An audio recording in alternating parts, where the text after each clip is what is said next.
Welcome to the TPA prelims pointers. Question है, संपत्ति के उपयोग के विरुद्ध अवरोध संबंधी शर्त किस धारा में शून्य है? आंसर धारा 11 में।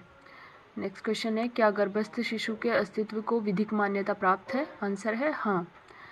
नेक्स्ट क्वेश्चन, अजात व्यक्ति को अंतरण करने में क्या प्रक्रिया अपनाई जाएगी? आंसर है अजात व्यक्ति का अंतरण पूर्विक हित के अधीन होता है, अर्थात पहले संपत्ति का हित किसी व्यक्ति में निहित किया जाता है और जैसे ही अजात व्यक्ति अस्तित्व में आ जाता है संपूर्ण अवशिष्ट हित जो है, बचा हुआ हित जो होता है, उसमें निहित हो जाता है।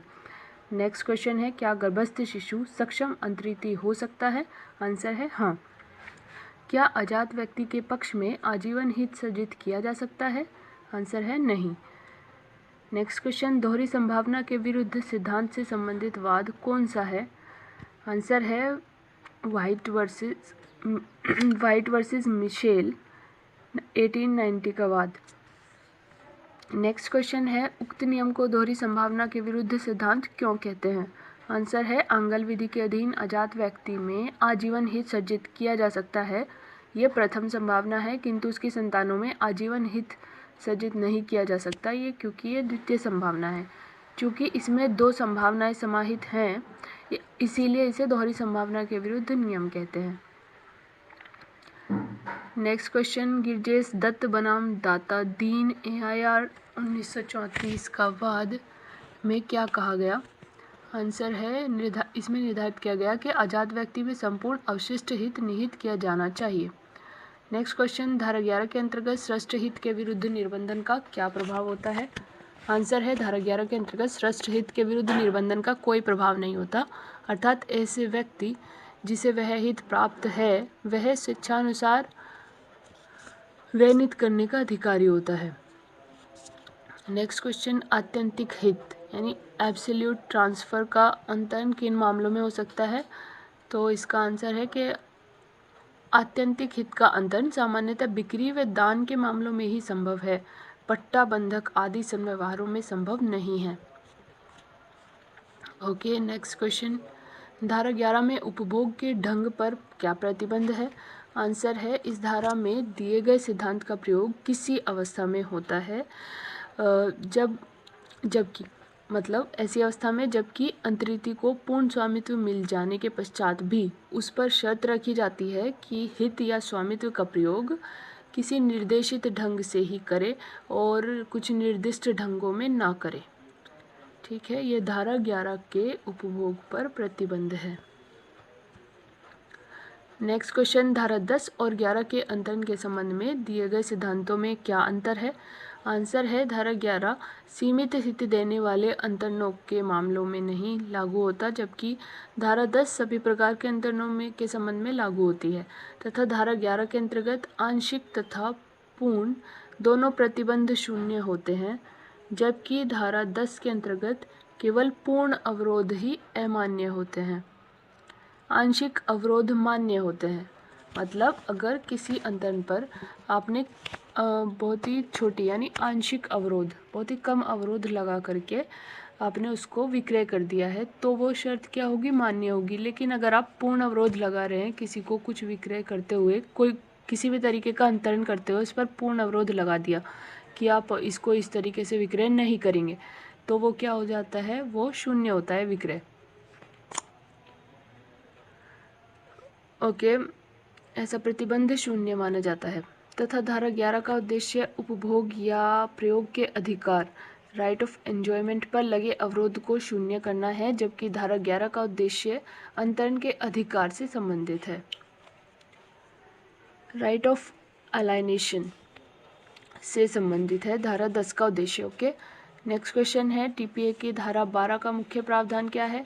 आंसर है इस धारा का मुख्य प्रावधान यह है कि यदि किसी अंतरण के समय शर्त रख दी गई है कि अंतरिति को पूर्ण स्वामित्व तो दिया जा रहा है, परंतु यदि अंतरिति दिवालिया घोषित कर दिया जाएगा या संपत्ति को बेचने का प्रयास करेगा तो संपत्ति अंतरणकर्ता के पास वापस चली आएगी।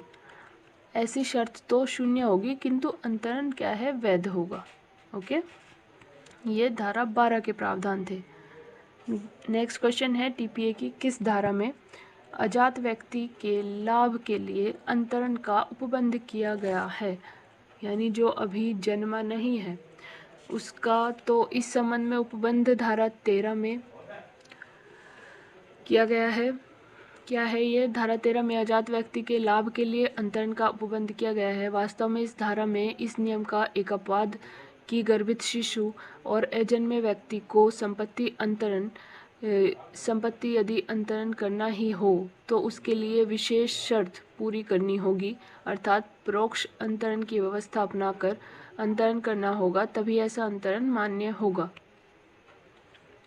नेक्स्ट क्वेश्चन है, संपत्ति अंतरण अधिनियम की किस धारा में शाश्वतता के विरुद्ध नियम का उपबंध किया गया है? तो आंसर है कि धारा 14 में शाश्वतता के विरुद्ध नियम का उपबंध किया गया है। नेक्स्ट क्वेश्चन, टैगोर बनाम टैगोर के वाद किससे संबंधित है? तो टैगोर बनाम टैगोर 1872 का वाद शाश्वतता के विरुद्ध नियम से ही संबंधित है। नेक्स्ट क्वेश्चन है, शाश्वतता के विरुद्ध नियम में क्या प्रतिपादित किया गया है?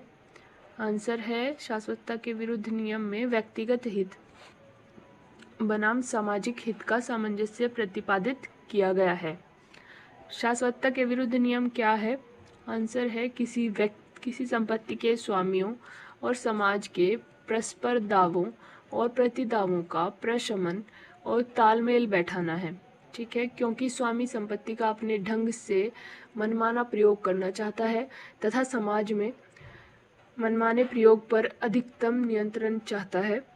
वास्तव में मनमाने दावे को शाश्वतता कहा जाता है तथा समाज द्वारा लगाई गई सीमा को शाश्वतता के विरुद्ध नियम कहा गया है। ठीक है, नेक्स्ट क्वेश्चन है, व्यवहारिक रूप से शाश्वतता के विरुद्ध नियम क्या है? तो यानी कि प्रैक्टिकली क्या है शाश्वतता का विरुद्ध नियम, इसे समझते हैं। बता रखा है आंसर में कि व्यवहारिक रूप से शाश्वतता के विरुद्ध नियम इस प्रकार है, जैसे कि ए अपनी पत्नी बै को संपत्ति देता है,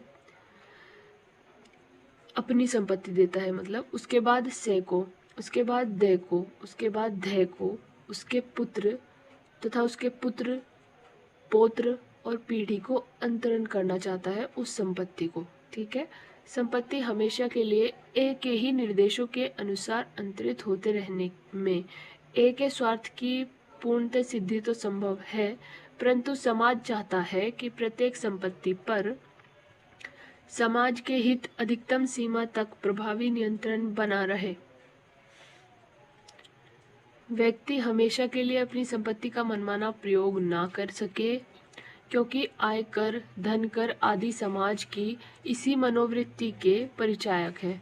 समाज विवश होकर सिर्फ इतनी छूट देना स्वीकार कर लेता है कि कोई व्यक्ति किसी संपत्ति को अपने जीवन तक ही अपने निर्देशों से प्रशासित करे।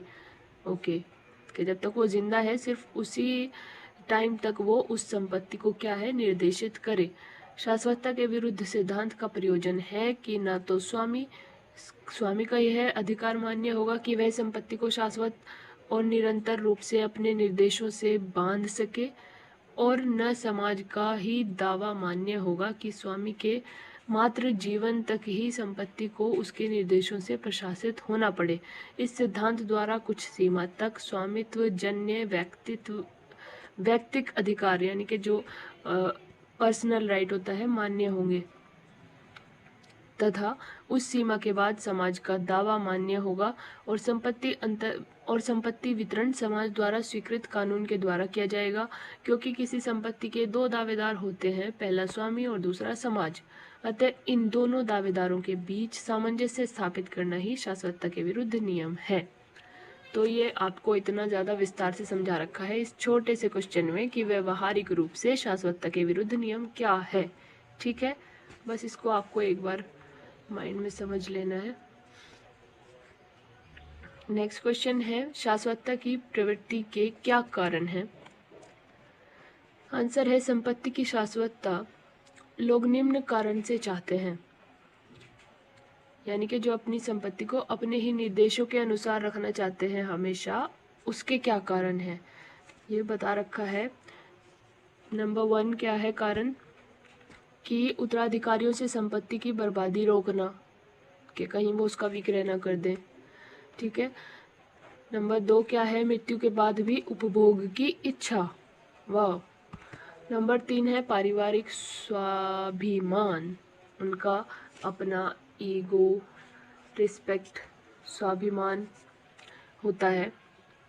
ठीक है। नेक्स्ट क्वेश्चन है धारा 14 के अंतर्गत शाश्वतता की निर्धारित अवधि क्या हो सकती है? आंसर है धारा 14 के अनुसार शाश्वतता की अवधि जीवित व्यक्ति, चाहे वह एक हो या अनेक, एक साथ कई संयुक्त रूप से या एक के बाद दूसरे व्यक्ति को, तथा अंतिम अंतरिति की अवयस्कता की अवधि तक। ठीक है। नेक्स्ट क्वेश्चन है शाश्वतता के विरुद्ध सिद्धांत हित के किस अंतरण पर लागू होता है? आंसर है हित के वर्तमान अंतरणों में शाश्वतता के विरुद्ध नियम सिद्धांत लागू नहीं होता, बल्कि यह हित के केवल भावी हित यानी फ्यूचर इंटरेस्ट के संबंध में ही लागू होता है। नेक्स्ट, शाश्वतता के विरुद्ध सिद्धांत का भावी हित का अंतरण में क्या आवश्यक है? आंसर है धारा 14 के अंतर्गत पूर्व हित का सृजन तथा अजात व्यक्ति को पूर्ण हित का अंतरण दोनों आवश्यक है। नेक्स्ट है भारतीय विधि में शाश्वतता के अंतर्गत कितनी अधिकतम अवधि हो सकती है? आंसर है धारा 14 के अंतर्गत अधिकतम शाश्वतता अवधि पूर्व हित प्राप्त व्यक्ति, अंतरिति का गर्भकाल, अंतिम अंतरिति की अवयस्कता काल। ओके। वास्तव में गर्भकाल का लाभ सामान्य नियम की भांति नहीं मिलता, यह उसी व्यक्ति में मिलता है जबकि अंतरिति तथ्यतः गर्भस्थ हो। ओके। शाश्वतता का निर्माण किस प्रकार किया जा सकता है? तो ये आपको कल नेक्स्ट वीडियो में बताया जाएगा। Thank you.